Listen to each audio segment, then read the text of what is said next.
Well, good afternoon. We welcome you here this afternoon for a very interesting conversation between two people who really understand the trade issues and what's going on in the world today in terms of international trade, and especially with KORUS FTA. First, I want to introduce Ambassador Susan Schwab. Susan was the USTR from June of 2006 till January of 2009, was the Deputy USTR from 2005 and 2006, and she concluded the talks on the Peru, Colombia, Panama, and Korea Free Trade Agreement. Charles Boustany, one of my colleagues in the House of Representatives, served on Ways and Means Committee, and his whole issue in Congress was trade. Consumed by trade. And I had the opportunity to visit Charlie in his home district on a couple of occasions, and then Charlie came up to Northern Illinois in my district, and we shared a lot of things. My father was actually born in his congressional district in 1911. So we are today talking about the anniversary of KORUS, and I'm going to be asking just a couple of questions, and then I'll leave it up to the two of you to answer. And if you want to respond to the other one's questions, just feel free to do that. Okay. Susan's okay if I call you Susan, Ambassador? Please do. Okay. Can I call it Charlie? Absolutely. Okay.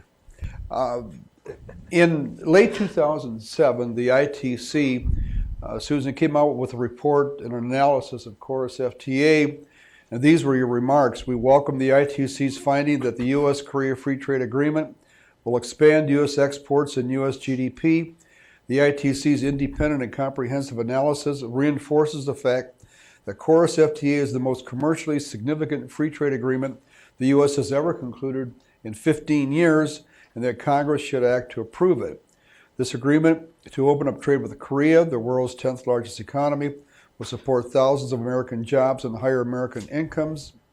Farmers, ranchers, manufacturers, and service providers in every state will benefit from deeper and stronger trade and investment ties with this key Asian ally, end of quote.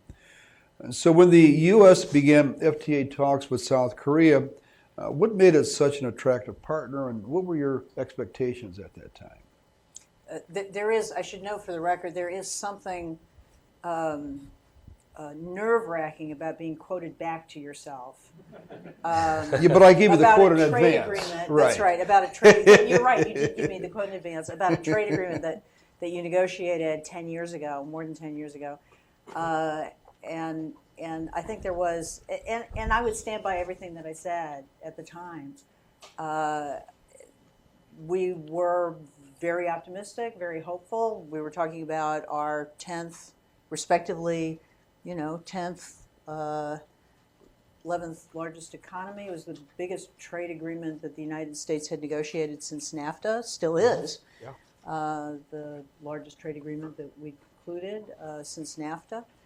A major emerging, arguably emerged economy with a high GDP, high per capita GDP, a consumer economy, and with a great potential as a market, as a trading partner. I think one of the significant things to note in that quote was that was a 2007 quote, mm-hmm.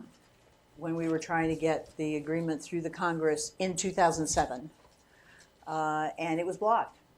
And it was blocked by the Democratic leadership in the House, as you will remember, both of you, as a matter of fact. Had it gone into effect, I think, in 2007, originally, multiple years in advance of, for example, the Korea-EU deal going into effect, in advance of the Great Recession, we might be in a somewhat different situation today with that agreement than we are. I think that would be worth speculating about. But we're talking about a major agreement between two big trading partners. we were looking at the prospect of a very large growing economy in Asia, and Korea was looking at a very large consumer economy in the United States. Where, by the way, not just the trade potential was there, but also the foreign direct investment potential going both ways. Charlie, you and I were in Congress for several years together, and KORUS came up for a vote during the Obama administration. I'd like to know what your expectations were at the time, the types of things that members of Congress think about when they try to decide if the agreement will meet their expectations. And when KORUS passed the House on October 12th of 2011, these were your remarks on the floor. South Korea is a critical U.S. ally in Asia and one of the fastest growing economies in the world. Multiple agreements have occurred throughout Asia over the past few years, while America sat on the sidelines. This agreement is the largest free trade agreement for the U.S. and could result in an increase of our exports by $9.7 billion, according to the ITC, by lowering tariffs and other barriers to U.S. goods and services. So what was going through your mind at the time, and what were your expectations? I certainly stand by those comments that I made then, and I think Sue made a really good point about if we had actually put the agreement into effect when we wanted to earlier, would have been that much further along with this. Timing matters in this. But let me say that what I wanted to see was, number one, we needed a foothold in Asia, in the Asia Pacific, desperately.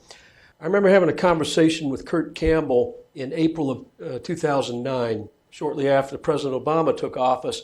He had just returned from China, and he said, man, we have no negotiating leverage with the Chinese.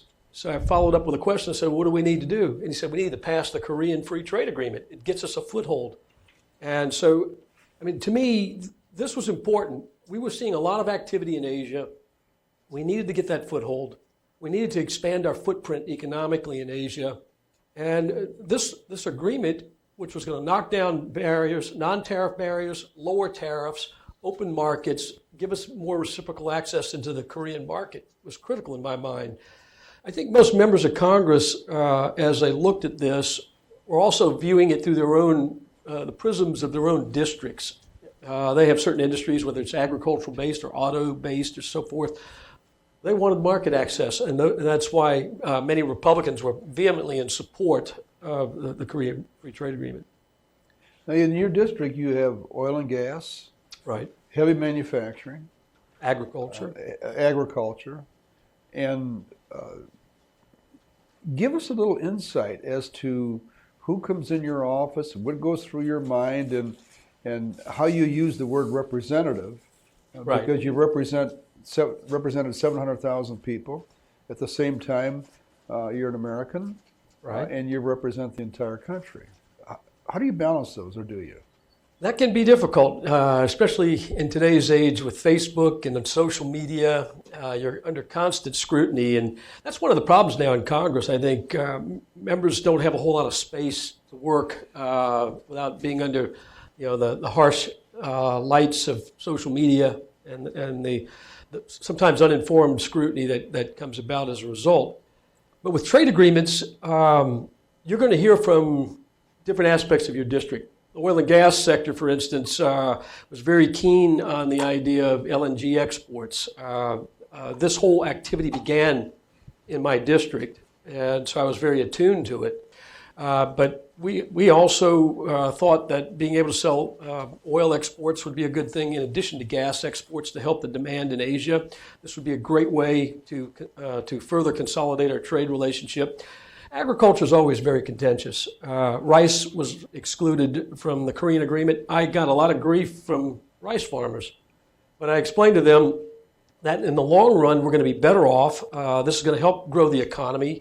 And with time, maybe we might be able to work, do something that would amend it to get better rice access. But it's these kinds of issues, oftentimes you have good issues you want to work on that are positive for the district, and bad ones, or I shouldn't say bad ones, but things that are going to be negatives, and you have to deal with those kinds of trade-offs as a member of Congress in voting on trade agreements. I would add something. As we were negotiating this agreement and when we were up on the Hill in 2007 trying to get this agreement moved.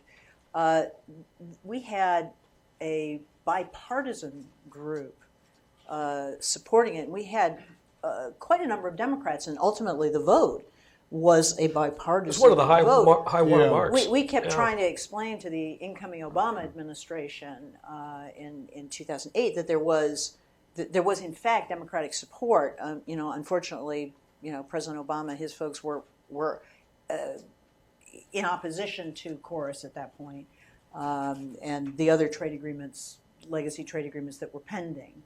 But there were advocates in California, members of Congress in California, for example, who had Korean American constituencies, small businesses that realized the potential of exporting to Korea, of importing from Korea. There were manufacturers in the United States, both sourcing and seeing the potential, for exports. Clearly, the agricultural communities saw the potential there. Services. So there were constituencies recognizing that potential that translated more into the traditional bipartisan support that you see, or we used to see, for trade agreements.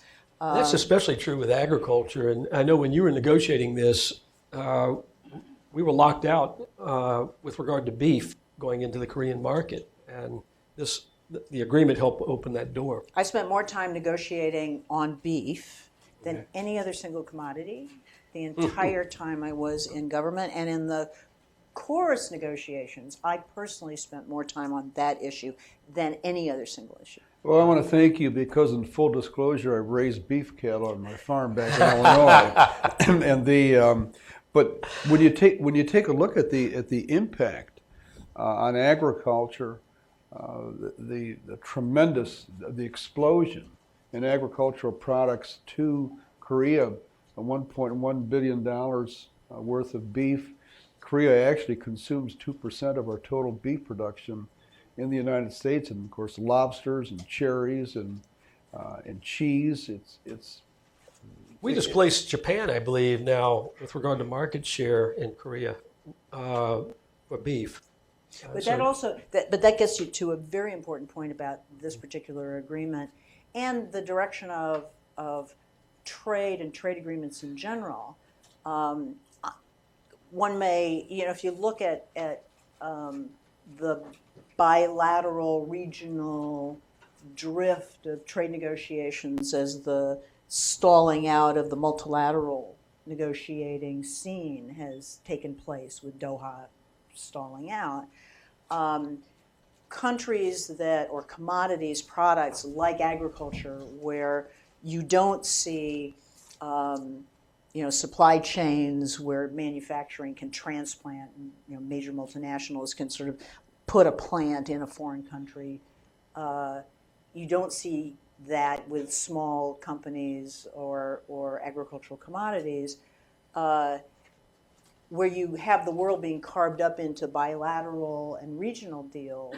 If you are not part of that equation, part of those bilateral and regional deals, you are in danger of losing market share. So Korea, as you mentioned, you're competing with any other country or group of countries that Korea has a bilateral deal with or a regional deal with. So ASEAN plus one, right. Korea, the EU deal that Korea negotiated, right. And so on and so forth. So that's a very, very real threat to any American exporter to Korea. If the president opts out of KORUS FTA, my point, exactly. What does that do to agriculture? Well, agriculture gets. I was going to use a non-technical term. U.S. agricultural exports get challenged. Let's put it that way. Well, it's worse than that. Yes, exactly. Yeah, right. I mean, I raised them part-time. Yes. but that does not. But that does not mean the agreement is perfect. And so that's a different part of the equation. There are serious issues with the bilateral trade that arguably go beyond the agreement, and therefore, what do you do about those? So if if KORUS, if the president opts out of KORUS, then you have your agriculture producers here, and then because Korea has a free trade agreement with Australia, There you go. the tariffs are much lower Right. in importing beef from Australia, and Koreans rather eat my cows than Australian cows, even though good beef comes from both places. Charlie, let me ask you this question. What does the economic relationship with South Korea, and by extension the FTA, mean for the U.S. strategically in East Asia? You recently wrote in a publication for the National Bureau of Asian Research a couple of weeks ago, quote, "Security and economics cannot be separated, and KORUS is at the heart of a landmark agreement for engagement that was built on decades of security cooperation and shared values." And you also said on the floor of the House, when the KORUS vote took place, quote, "We must pass this agreement in order to gain leverage in Asia and to show support for one of our key allies in Asia." You linked trade and security. Would you elaborate? Well, I think the on two that? are very important and linked. If you go back, and Mike Green has written about this in a recent book looking at the history of our engagement in Asia. If you look at the basic strategic imperative, it's been about not having any one entity dominate the Eurasian landmass, but secondly, freedom of navigation, and basically making sure that we have an open sea lanes in Asia is critically important for U.S. security. What more could help us in that regard and give us the presence, the leverage than our economic engagement? And that's a critical part going back 2 centuries. It's what led Americans into Asia as far back as 200 years ago. And so I believe that trade is the critical component of a broader foreign policy in the Asia-Pacific region, or now termed the Indo-Pacific, which we're still not quite sure what that means yet. But the bottom line is, I think trade gives us that footprint. It creates the economic dimension of our security or our broader foreign policy, which is very complemented by the security piece. It helps build our interest in Asia, and those economic ties provide additional cement or glue to the security ties. So I don't think we can separate them. I think they're important, and I think the bigger our economic footprint in Asia, through foreign direct investment, through trade agreements, the stronger our security will be in the long run, and the greater leverage we will have in the long run to deal with China as they challenge the traditional world order that dates back some 70 years. Susan? I think that we need to look at bilateral relations, or our relations as a whole, geopolitical and economic, together, and that includes trade agreements. That said, I don't think that we can look, I don't think that you can, and I'm speaking generically here, I don't think that you can justify bad trade relations or bad trade agreements just on the basis of geopolitical factors. I mean, you want to be able to support a trade agreement and trade relations because they are mutually advantageous.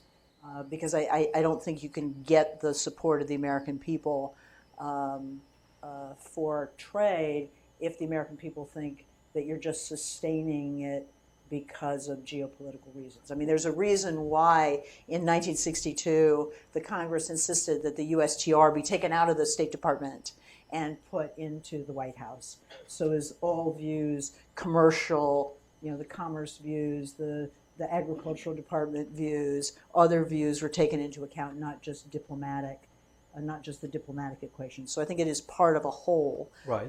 Not, I agree. And I know you. I know that's not what you were implying. Yeah. That's there is a danger in implying that you would basically push the economic component of trade agreements and make it sort of secondary to security concerns. I do believe there should be a balance, and the two should work together. I do believe good trade policy is vitally important in promoting American values, rule of law, and at the same time should go hand in hand with good security policy. I wouldn't subordinate one Exactly. versus the other. Exactly. No. So the follow-up question is, if President Trump decides to get the United States out of KORUS FTA, what message does that send to the rest of the world with regard to the present pending talks that may take place between UN and Trump? Well, I mean, I think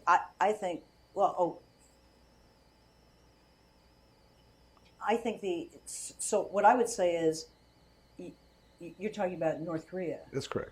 I would separate the two. I mean, clearly, I would say that it is a terrible idea to pull out of KORUS.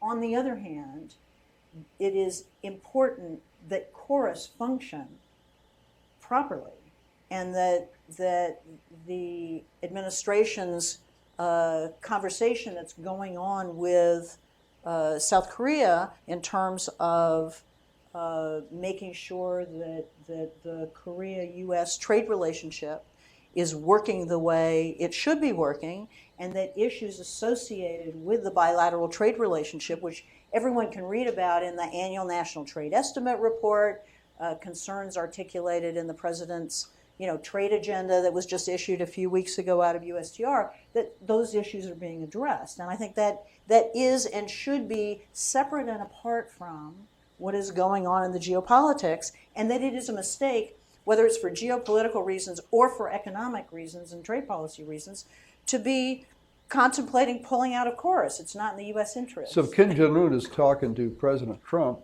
and the United States has withdrawn from KORUS FTA, what type of message does that send to the President of North Korea in terms of the solidarity between the United States and South Korea? Not very strong, is it? I think I answered the question. Right, right. The I mean, go ahead. I think I answered the question. Okay.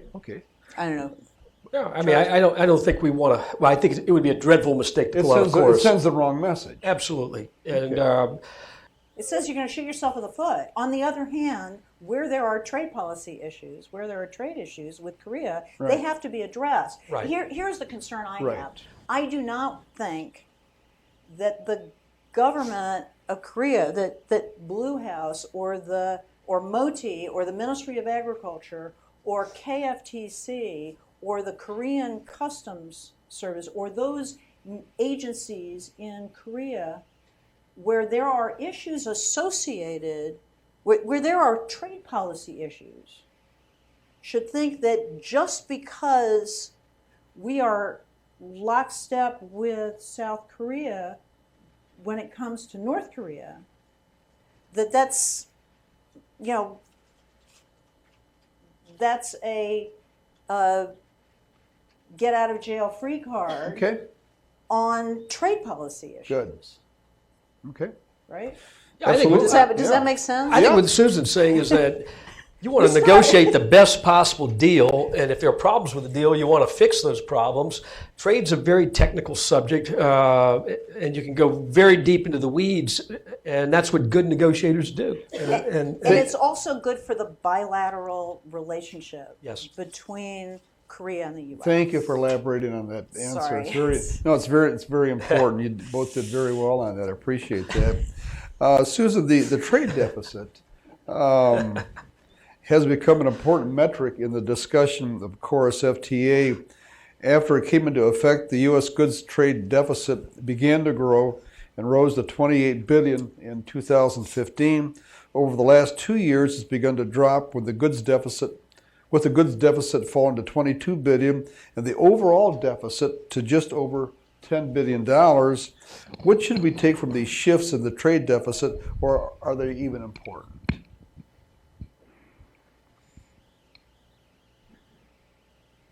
I would just recommend that everybody take a look at the marvelous little op-ed that George Shultz and Marty Feldstein wrote in the Washington Post.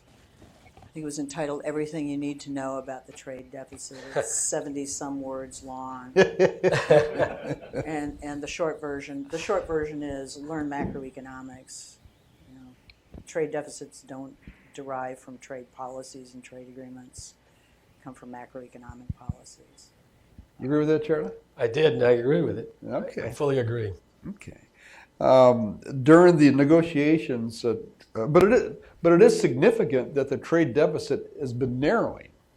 Yes, It's down to $10 billion yes. because that answers President Trump's question. There's also actually Jeff Schott at Peterson Institute put Right. out a interesting piece in January, I think, that says even if you look at the bilateral trade deficit with Korea, if you back out autos, it's pretty close to balance, maybe $12 billion. And autos is the big kahuna, I mean the big issue. And that should not be surprising, one, because of the size of the U.S. market, but also there are in fact Korean barriers. But the size of the U.S. market is going to... Tell us about the autos barriers. I just said, well, we could spend the rest of the session talking about autos. That has been litigated and argued. The size of the U.S. market is the most significant side of that equation, and Korea has been protectionist. If there were no Korean barriers whatsoever in autos, whether it is formal or informal or there was, in terms of size of trucks, regulatory size, what kind of impact would that have on the deficit? It would still be marginal relative to the deficit itself. And we go back to the issue of what impacts the deficit. I think the more significant issue here is that the U.S. business community keeps being challenged by issues in the Korean market.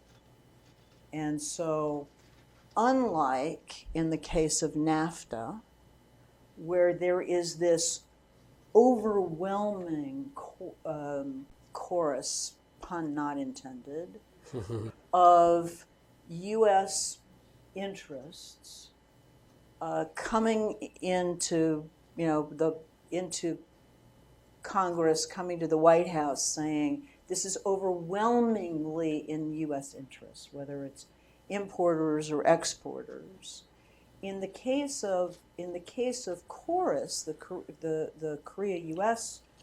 Bilateral agreement, one, it hasn't had enough time for the integration to take place, but also there are story after story after story of companies and agricultural exporters that keep running across problems that would tell you that the spirit and the letter of KORUS are not always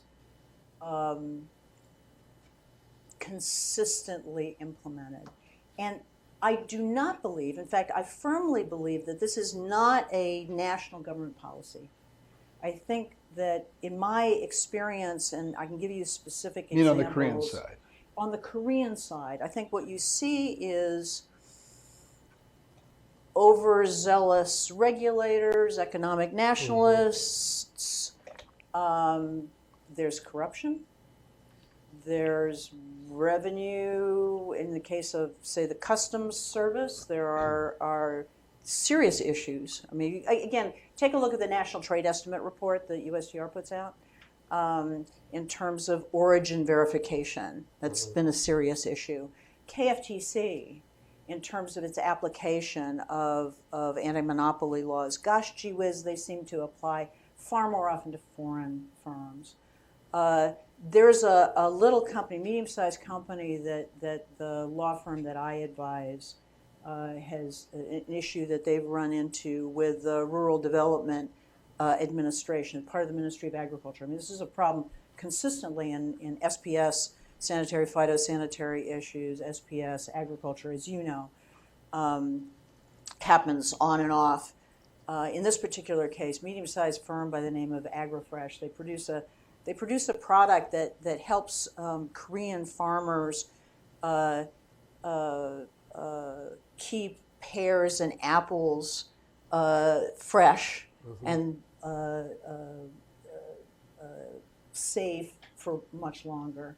And this is a company, and this is just an illustration, this is a company that's been in the Korean market for 10, 12 more years. It exports to, it's from Pennsylvania, it exports to 50-some countries. So this is not a novice. It let go its Korean distributor. All of a sudden, its Korean distributor is working for its Korean competitor. And immediately, the Korean Ministry of Agriculture and the RDA is challenging, is withdrawing, threatening to withdraw its registration. That, oh, by the way, has been in effect for 10 years.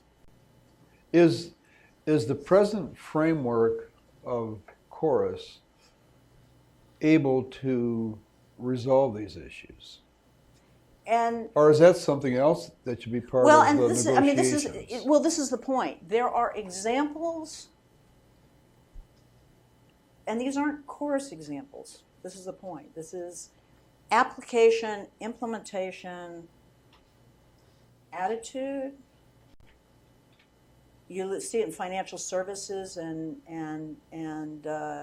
credit card, on the credit card issues, where regulators just sit on implementation issues. It's commitments made in KORUS or regulations that exist aren't executed. And so the question is it KORUS? No, not necessarily. Sometimes they're KORUS-related commitments. Sometimes they're WTO commitments.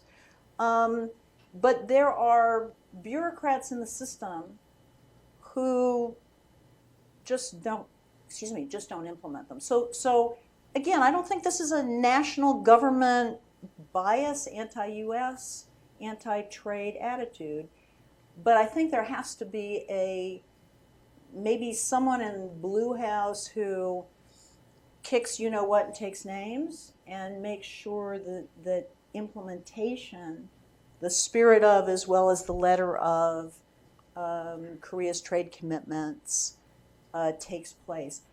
That does not, ripping up a trade agreement is exactly the wrong way to go in that case. It just has to do with implementation. So I think you're absolutely right. I mean, when you're talking about non-tariff barriers and different regulatory systems, and we have our own problems with the regulatory system here in the U.S. I mean, Right. Sometimes you have overzealous regulators, and other times not zealous enough. But so now you're talking about two different countries with different regulatory systems, and you're compounding that problem and dealing with these kinds of non-tariff barriers. Prime example, take health technology, for instance. Some of the latest and greatest medical devices that can be used to save lives. Oftentimes, we have up-to-date clinical trial data that is, very useful in helping the Medicare program here in this country make coverage decisions. But then sometimes they don't make the right pricing decision and set the right price point to promote this type of technology in a way that actually makes it workable. Well, that problem's compounded when you have a U.S. company trying to enter a market with new cutting-edge technology, maybe a fifth-generation type of new device, and the government we're working with, the regulators in that government are looking at old data, going back, looking at the first or second generation device. So these health technology assessments and the problems you have with pricing around it are just one little example of which there are probably myriad examples, as Susan was pointing out earlier. So it's just difficult when you're dealing with non-tariff structures and the regulatory framework around it. That's why we need vigorous economic statecraft and continued discussion to work through all those things. So I think the answer here is that all these examples, and the AgroFresh example I gave you, is in litigation now, right? So you've got the sort of regulatory, call it harassment, unevenness, attitude issues, those issues require a lot of one-ups, right? Sort of systematic oversight by someone or a group that has the authority and the clout, because it's different agencies, and sometimes it's well into lower levels, bureaucratic levels. Sure, Korea. We do exactly, and we find the same. You find the same Look thing. at the in U.S. The US. And you know this. The U.S. with Canada, the softwood lumber. U.S. lost what 9 different fora, and then you resolved it, and then it came back again in a whack-a-mole One of my type of thing. all-time favorite negotiations, softwood lumber with Canada. Yes, exactly. But you talk to our trading partners, they will tell you trying to get certification from the U.S. Department of Agriculture here for residue levels. I mean, they will tell you we've got a lot of these kinds of issues as well, but we have a process. Okay. But I think the point that I want to make is there would be a lot more enthusiasm, uniformity of enthusiasm in terms of constituencies in the United States giving full-throated support for KORUS if you didn't have so many of these one-ofs.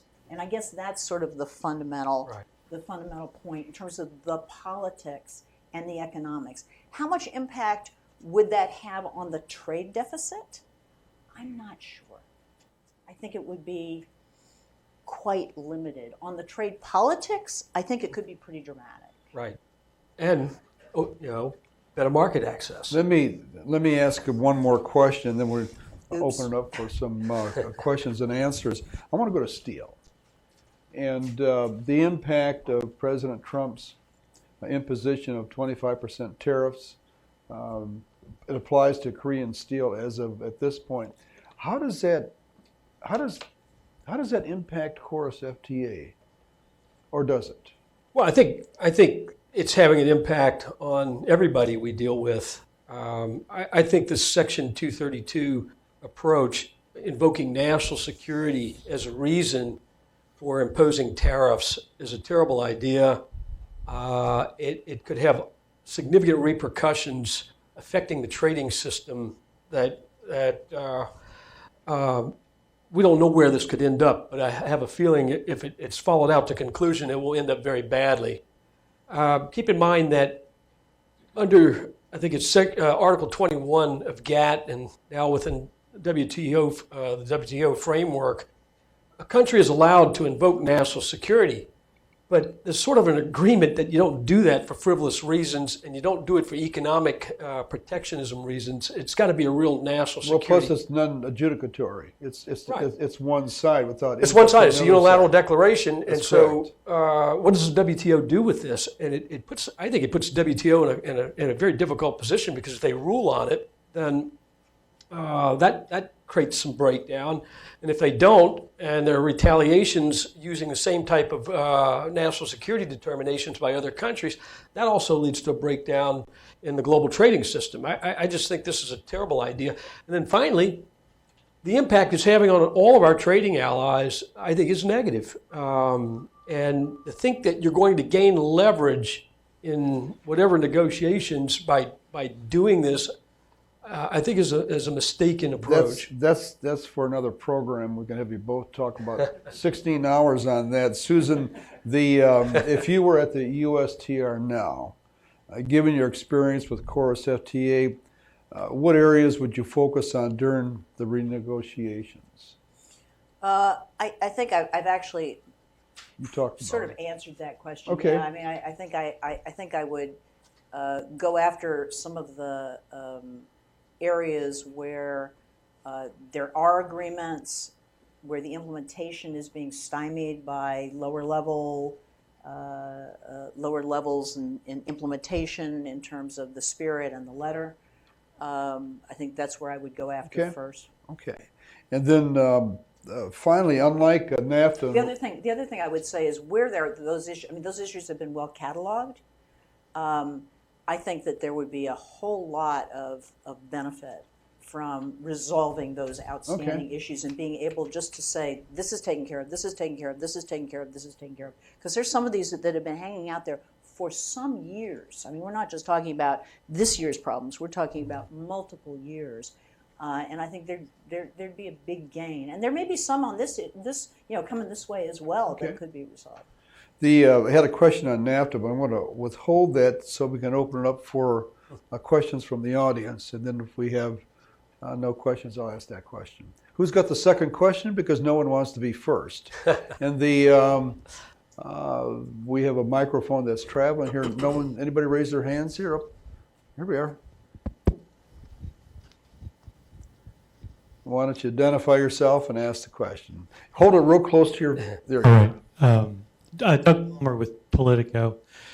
I'll try to get quickly to the point.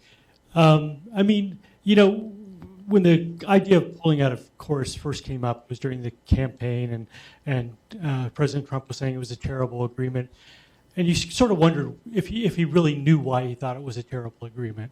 I mean, he seemed to think it was a terrible agreement because it was negotiated by the Obama administration, and Secretary Clinton he thought had something to do with it, and therefore it was a terrible agreement. You sort of thought his depth of knowledge about it wasn't really that great.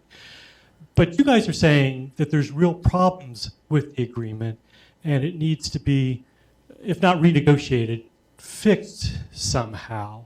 So, I mean, I guess what I'm asking, I mean, the Trump administration has its finger on a real problem here, but it's not, doesn't rise to the level where we should be talking about withdrawing from it. And if that's the case, then what sort of leverage do you have in a negotiation like that, where it's been enforced for 5 or 6 years? If they haven't implemented their commitments, how is it that you make them implement their commitments unless you have some sort of threat out there? I mean, maybe it doesn't have to be withdrawal, but what sort of leverage can you use short of a withdrawal threat to get them to do better? So I would start, Doug, by saying I think you misunderstood what I was saying, and Charles can talk for himself. But I think on the face of it, they've implemented KORUS. I mean, KORUS is being implemented, and the letter of KORUS has largely been implemented. I mean, it has been implemented.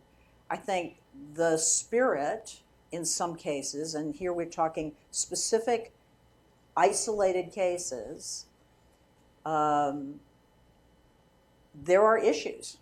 And so the question is, how do you engage in a way to get those resolved? Because some of those, so you can go to the letter of it and you can say, all right, the letter of the law, and there I'm talking KORUS and WTO both. So I'm sort of, it's obligations, trade obligations. The letter of the law is being enforced, but the implementation, there are regulatory issues, transparency issues, harassment issues that are inconsistent with the letter of the law. And the spirit of implementation is sometimes in these very specific cases, and you see some in some sectors more often than in others, seem to be targeted more at foreigners than at domestic industries. And therefore, what do? And that gets to the second question. So I'm not saying that KORUS hasn't been implemented. And as Don points out, if you are looking at the deficit as a metric, or if you're looking at trade as a metric, U.S. exports have gone up, right? On the implementation side, I think that the government needs to be paying more attention and pushing harder. Now, what is going to motivate the government? Well, you've got dispute settlement options, both at the WTO and within the agreement. That's the first thing. And I think you need I think you need to take that, I think you need to start with those. And within your dispute settlement options, that includes the threat of retaliation.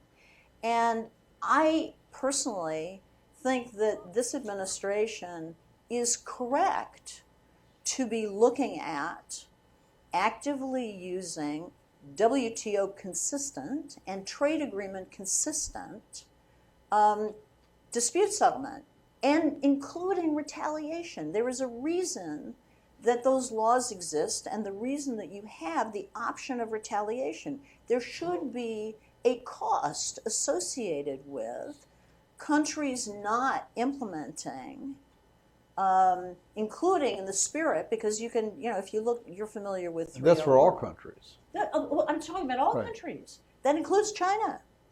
We're having this conversation. This is obviously KEI, but we're going to be having this conversation about China very soon. Very soon. We have this conversation about the EU. I was involved with just as many disputes about U.S.-EU trade. But the point is, there is one of the reasons that I am an avid WTO supporter is that the WTO recognizes and creates a forum whereby you can exact a cost in trade terms if your trading partner is not behaving according to how they committed to behave. And that means withdrawal of concessions. And so when I talk about the spirit, if the spirit results in less exports than you should have had under the terms of the agreement, you can retaliate.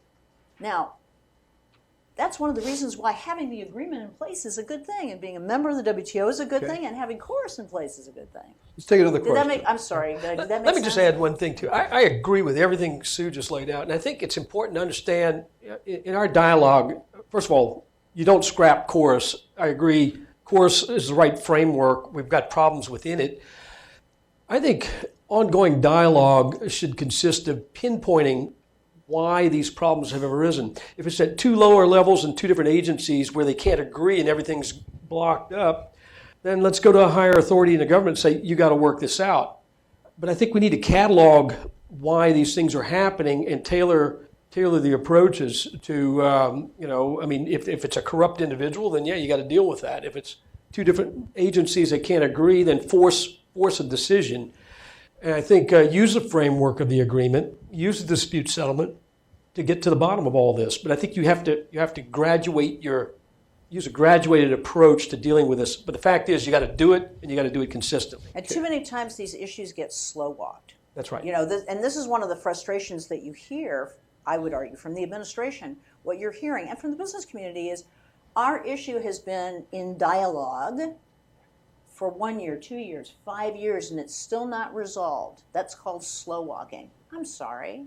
It's time to do something about it. But doing something about it, you do it with a scalpel. You don't do it with an axe. Right. And you can use USTR. Remember, he was a surgeon, so scalpel means a lot to I understand the You language. speak about the scalpel. But USTR can use Congress as the bad cop in this too, and threaten congressional retaliation. I don't think this administration needs Congress. Not as a now. bag. Yeah, not Let's this take one, the next but question up here. I'm speaking in general terms, under conventional circumstances. Hi, I'm Atman Trivedi with Hills and Company. My question, following up on Ambassador Schwab's comments, relates to the possibility of retaliation.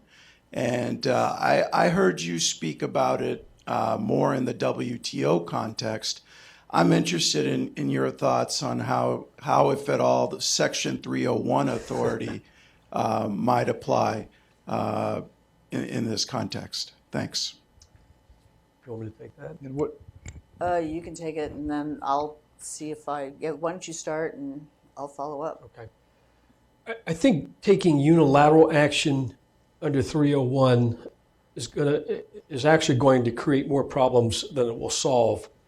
If we're going to do it unilaterally, we need to also work with other countries, specifically the EU and Japan, to coordinate with what they're going to do unilaterally to get, in effect, a multilateral effect. And I think what we do there should be consistent with the WTO. That's the way I would approach this in broad terms. And I would just add to that, so this goes to my deep, dark past. You could in the past, and I would argue you can still use Section 301 in a WTO consistent manner. Okay. Next question.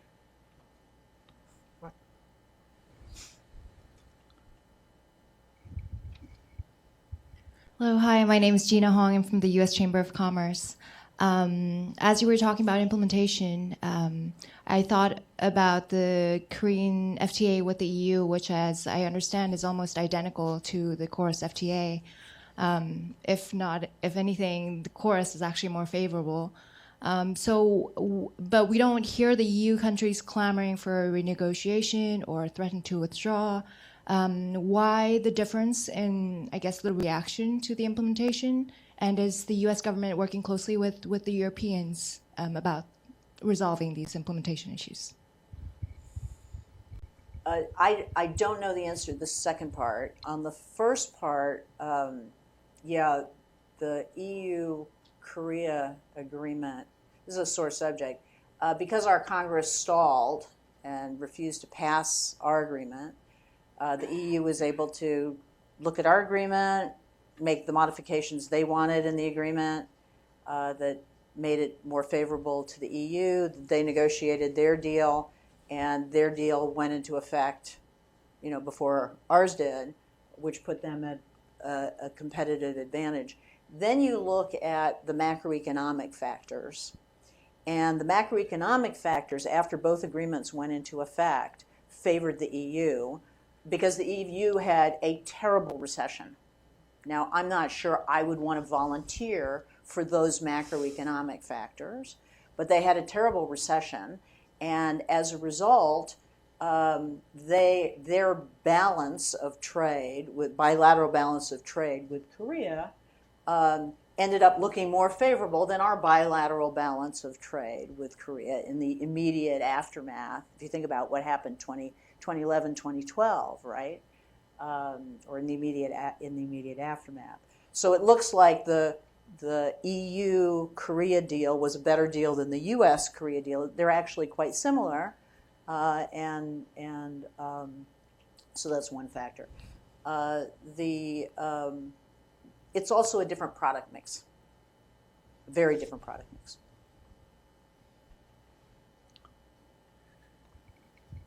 Go ahead. Thank you. Bill Clifford of the World Affairs Councils of America. After the steel and aluminum tariffs were announced, Ted Alden of the Council on Foreign Relations had a piece, "The WTO is dead, RIP." I'm wondering if you could comment on how you see the future of the WTO. Can multilateral trading arrangements survive America first? That would take 6 hours to answer. Yeah, this is- 6 seconds. Don't.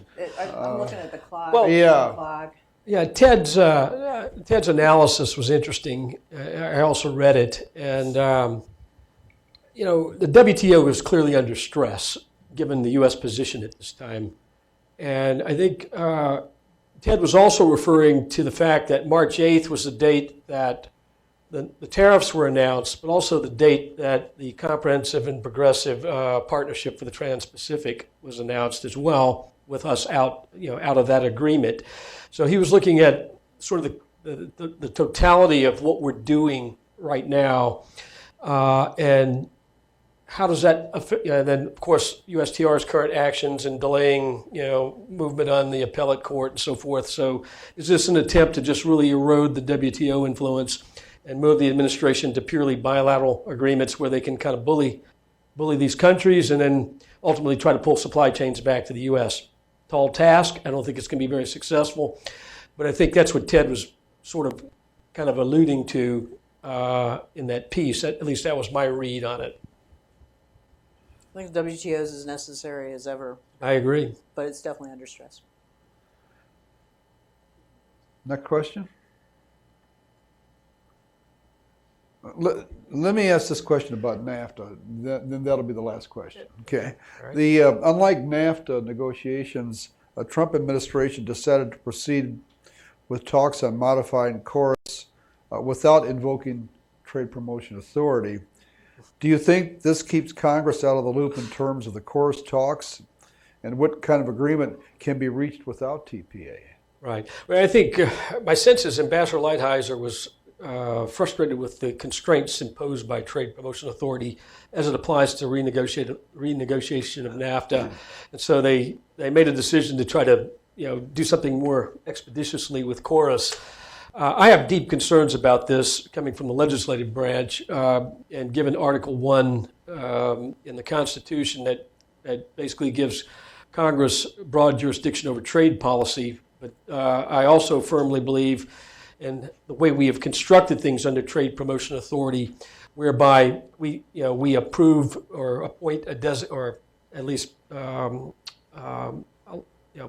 give the authority to negotiate to the executive branch in the form of USTR. But under the 2015 trade promotion legislation, we made it much more robust. It ought to be a consultative process, an ongoing consultative process. So ultimately, when the final agreement is arrived at, you won't have too much trouble getting the votes. That's at least theoretically how it's supposed to work. So I have deep concerns about the fact that KORUS is being discussed outside of the Trade Promotion Authority mandate. I would hope that Congress will be very assertive in providing oversight and asking questions and not taking stalling tactics and no for an answer. They need to be vigorously engaged in this to ensure that we don't damage KORUS or something something bad comes out of it. I want to make sure that this agreement stands, improvements are made, and if they're made with the assent of Congress. Susan, you have the last word.